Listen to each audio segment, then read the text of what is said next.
In the quiet town of Nsawam, Ghana, a mystery began that no one could explain. A young woman named Abena Serwaa had vanished without a trace. She was beautiful, ambitious, and known for her charm and influence.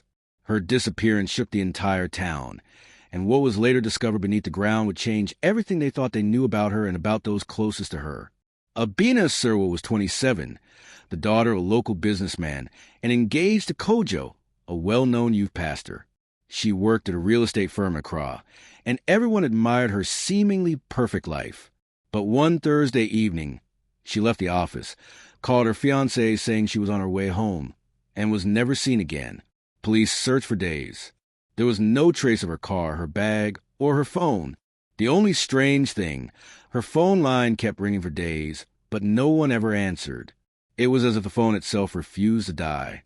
Exactly 1 week after her disappearance, a construction crew was digging near an abandoned cocoa warehouse on the outskirts of town. As the excavator dug deeper, one of the workers heard something faint, the sound of phone ringing. They all froze. The ringing came from beneath the soil. Curious and terrified, they dug carefully until they found a pink iPhone, coated in dirt, still ringing. The SIM card showed Abena Serwaa's number. The foreman called the police immediately. Officers arrived, took the phone, and used location data to trace her last known movements. But here's where it got strange. The GPS showed that her phone had never left that spot. It had been buried underground the entire week, yet somehow it still had battery life. The police cordoned off the site and began to dig further. Within minutes, they found something chilling. A woman's bracelet, then a shoe, and then a body. It was Abena, but her body was oddly preserved, like she hadn't been dead for long. The real twist? Her engagement ring was missing, and her fingernails were broken. Signs of a struggle. Kojo, her fiancé, arrived at the scene in tears. The townspeople wept. Everyone blamed unknown kidnappers. But detectives soon noticed something strange. Kojo kept avoiding questions about Abena's last phone call. When pressed, he finally admitted she had called him from her car that night, crying and shouting about something she had seen.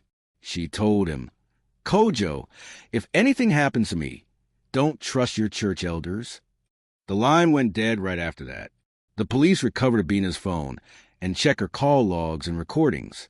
To their shock, there was a voice recording saved just hours before she disappeared. In it, she was whispering, "They're doing something evil at the church. I saw them burying something behind the altar. I think it's human remains." Kojo doesn't know. The police were stunned. The church she mentioned belonged to Kojo's ministry, Light of Zion Chapel. Investigators went there secretly one night and dug behind the church compound.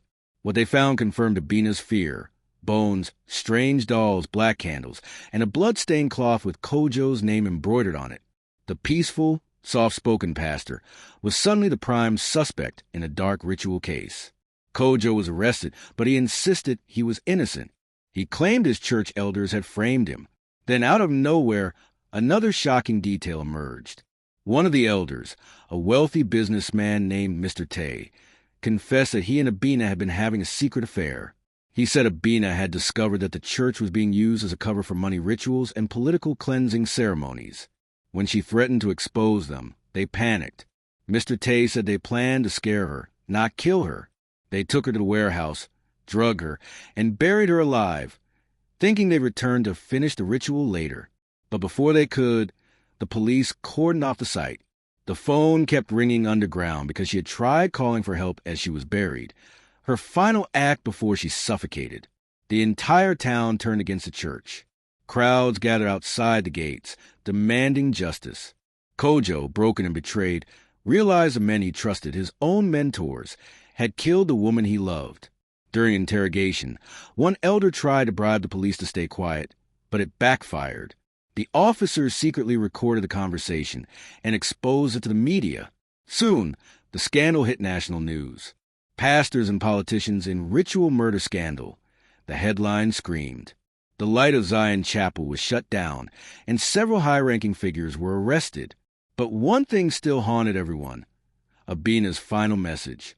Weeks later, forensic analysts decrypted one last hidden note on Abena's phone. It was a voice memo she recorded seconds before she was attacked. Her voice trembled as she said, "If you're hearing this, it means they found me. Tell my father to look inside the offering box at the church. That's where the evidence is."